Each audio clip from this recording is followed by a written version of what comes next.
Welcome to our channel. Today we how to authenticate users with Supabase in Softr. Easy tutorial step by step clearly.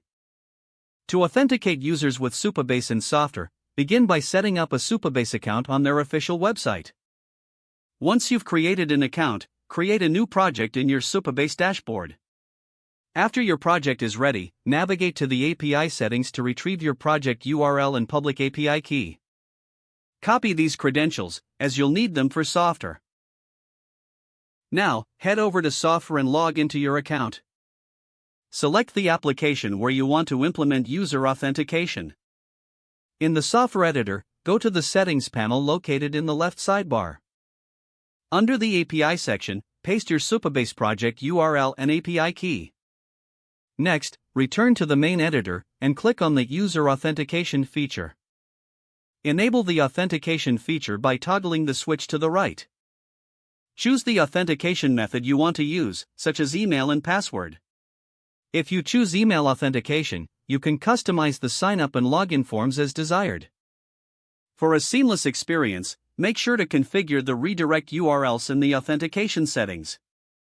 This ensures that users are redirected to the appropriate page after logging in or signing up.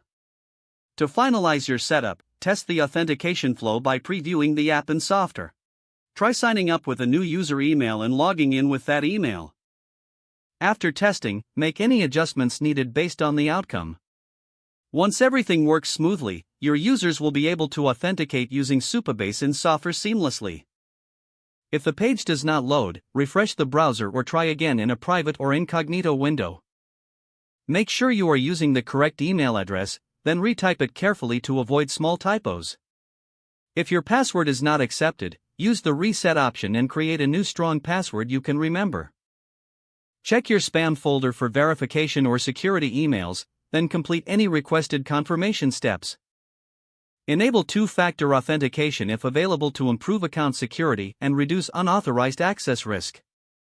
After signing in, review your profile details so your contact information and settings are accurate and current.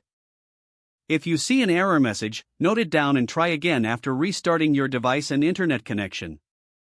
Log out when you finish, especially on shared devices, to keep your account and payment information secure.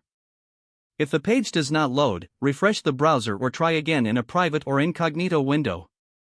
Make sure you are using the correct email address, then retype it carefully to avoid small typos. Don't forget to like this video and subscribe to our channel for more step-by-step tech guides.